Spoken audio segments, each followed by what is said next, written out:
Hello and welcome to IELTS Zone, your daily 10-minute upgrade to real English. It's Sunday today, which means it's time for your essential general English boost. I'm Clara, and with me, as always, is the strategic expert, our very own Band 9 coach, Mark. Hello, everyone. We're thrilled to be back with you. Today, we're tackling something absolutely vital for boosting your fluency and achieving high marks. Phrasal verbs. They truly are the key to sounding natural, that idiomatic language the examiner loves. We're going to look at 3 common versatile verbs, take off, put off, and get through, and show you exactly how to integrate them into your speech and writing. I love this topic because these verbs are literally everywhere in English, so mastering them helps with all 4 skills of the test. Let's dive straight into our first one, take off. Mark, what's the IELTS gold star meaning for this one? The most powerful meaning for a high score is to become successful or popular suddenly. It's perfect for discussing modern trends and dynamic change. Think of speaking part 3 and technology. Instead of saying, the e-commerce industry became very popular, you can say, the e-commerce sector has taken off dramatically in the last decade, fundamentally changing global retail. See how much stronger that sounds? It's a great Band 7+ synonym for prosper or flourish. That's a strong, practical example. But let's keep it real, too. We also use take off for the everyday context of removing something. For instance, it was freezing outside, but I had to take off my wet jacket the moment I walked into the lecture hall. That descriptive language is great for speaking part 2 narratives.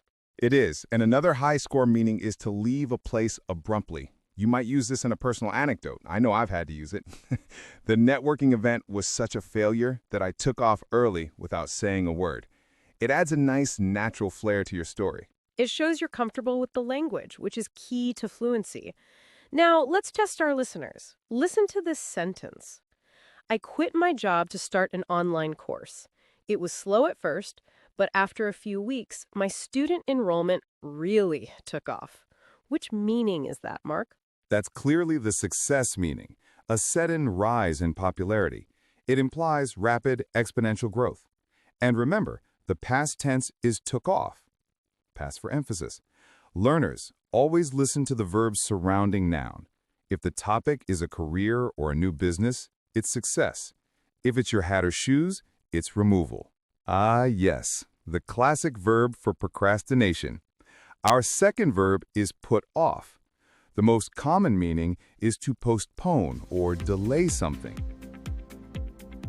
Right, now on to one that causes more headaches for students. Put off. Ah, yes, the classic verb for procrastination. Our second verb is put off. The most common meaning is to postpone or delay something. This is the classic common procrastination verb. I should be finishing up the final editing for the whole week's scripts, but I keep putting it off because I'm distracted by the idea of creating new practice quizzes.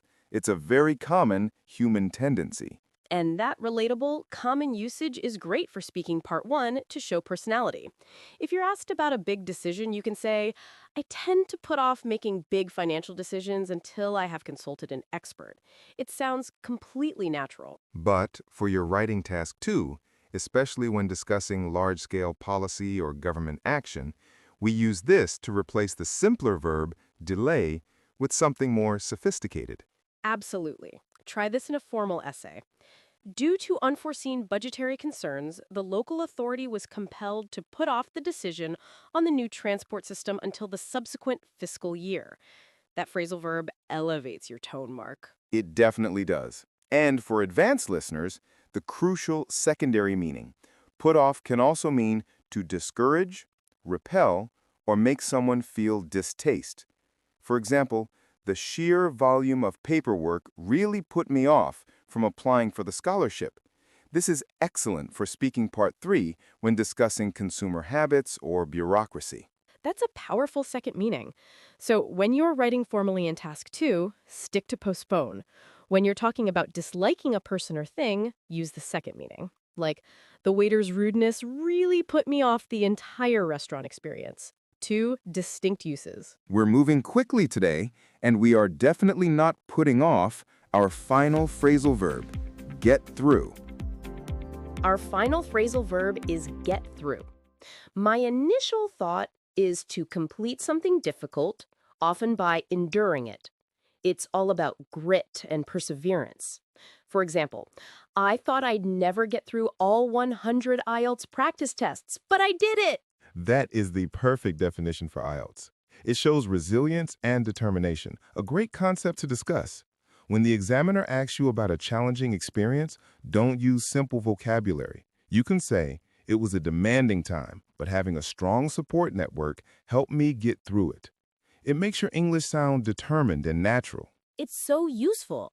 Let's also highlight the practical meaning, to successfully connect with someone by phone or communication.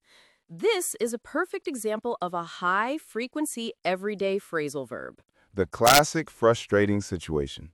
I tried to call the customer service line for an hour, but their system was so busy I just couldn't get through. See? 3 phrasal verbs, 6 high-value meanings, and now you have 1,000 uses for your exam and daily life. That's our 3 for today. Time for the final strategy tip before we give you your homework. And speaking of uses, let's go to the IELTS Zone tip of the day. Here's your tip. Phrasal verbs like put off are generally fine to use in speaking and in writing task 1, informal. However, if you are nervous about your writing task 2, formal essay, always use the single word verb. Use postpone instead of put off. Keep your formal writing clean. Now it's time for your daily challenge. Your practice starts when the podcast ends. Speaking Part 3 question. How do people typically manage to get through stressful periods? And what is the economic impact when key business projects are repeatedly put off? Record your answer using all 3 phrasal verbs we learned today. Ready to review? You can find the full transcript and model answers for today's challenge question right now on our website, IELTSzone.org. Don't forget to subscribe to our YouTube channel and follow us on Instagram for more quick daily tips. We'll be back tomorrow for Monday's episode, where we'll be diving into technology and innovation. Thank you for joining us in the IELTS Zone. Keep practicing, and we'll see you on Monday.